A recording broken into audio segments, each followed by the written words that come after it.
Well, hello and welcome along to the Andrew Eborn Show with me, Andrew Eborn, and my wonderful guest, the fantastic radio laureate himself, Mike Read. How are we doing, Mike? Very good. You must have 6 of those jackets. Well, I thought it's whenever we do an American thing, I thought this will be good. Scottish and Yeah. American, and the big checks, that's what they promised me, so I thought we'd do that. They call you something else as well. The big, I couldn't work out what it was. I heard them say it the other day. Hey, always a thrill. Fantastic. So tell me, you've been looking poetry inspiration every day. We discussed this beforehand. The poet laureate themselves normally spend months coming up with some glorious creations. The pressure on you to do a daily poem. How are you coping? I know, no, it is. Some nights I think, oh, I've done a poem for tomorrow. And you think, what should I write about? And just trying to find something that's interesting, that's humorous, that's funny, that, has interesting internal rhymes and stuff like that. So yeah, some days, I'm sure one morning I'm going to go on the radio and say, I haven't got anything today. I really don't have anything, but each day I manage to find something. I don't know how. There must be a prize. There has to be a prize at the end of all of this. And Guinness World Records, as you know, we did a lot of work with them. There must be somebody who's the most prolific poetry writer. There's got to be a prize somewhere, isn't there?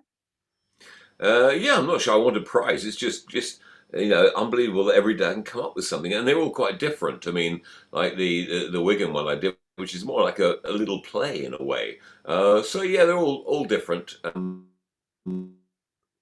I haven't got any. I haven't got any fallback ones. I haven't got any in my pocket from the day before. I do them on the day. Oh no, I've heard you. I've heard you even finishing it on air halfway through the breakfast show. You say, "Oh no, that's supposed to be a poem somewhere." You're not got out very quickly. It is quite extraordinary. But tell me how you picked today's topic. It was Kansas Day, and sometimes I look at the national days if there's anything interesting, like put mustard on your hot dog day, and you think, how can I get anything out of that? Sometimes something that appears to be funny isn't that funny, and people say, "Oh, why don't you do something on that?" You look and you think, I'm not sure there's anything there that's humorous. I think you have to entertain, or there has to be something unique about it. And some things you think, not too sure. And with Kansas Day, I thought, I actually pass it over, and I thought, oh, actually, like the Wiganers, there are probably some famous Kansans. Is that what they call them, Kansans? Well, yeah, it is. I think they should do. Well, Dorothy, wasn't it? Wizard of Oz, her home was in Kansas. Buster Keaton, he was in Kansas. I mean, it's a wonderful place. Yeah, and I thought about going down the that route completely. And the Yellow Brick Road, yes. Yeah, or Friends of Dorothy route. I could have gone down that route as well. So there are all various routes you can go down. So I thought I'd just take some of the well-known Kansans I discovered there were. I've discovered that people from Wigan are Wiganers and people from Kansas are Kansans. Fantastic. Well, we love it. Kansans from Kansas. It's got to be good. Well, Radio Laureate, it's over to you to celebrate Kansas. As corny as Kansas in August. It's Kansas State, the free state. Isn't that great? But it wasn't handed to them on a plate. They had to squabble and fight a bit, mate.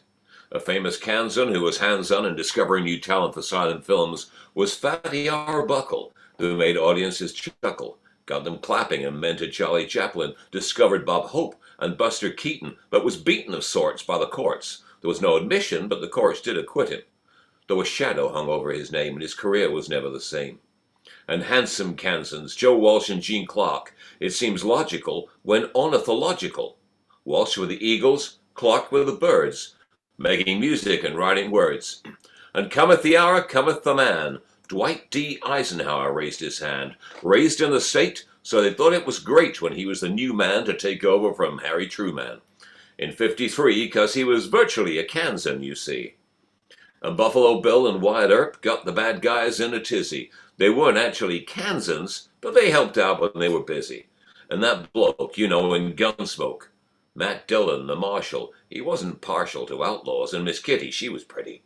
He stood 6'6". Who picks a fight with a marshal that size? I'd advise against it. And Clark Kent's parents were from Kansas, so if it comes up in a quiz, you'll know the answers. But Superman himself was born on Krypton and slipped in to a phone box to put on his jocks over his suit. What a hoot! And Dennis came from Kansas. Yes, the U.S. menace, not as good as ours in the Beano, we know that. And finally, the wonderful Wizard of Oz. How do I know he's from Kansas? Because. Hey, I love it.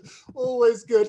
Mike Read, such a delight. Kansas we celebrated. And we're looking forward to more of the same. But for now, Mike Read, thank you for joining us. Thank you, Andrew.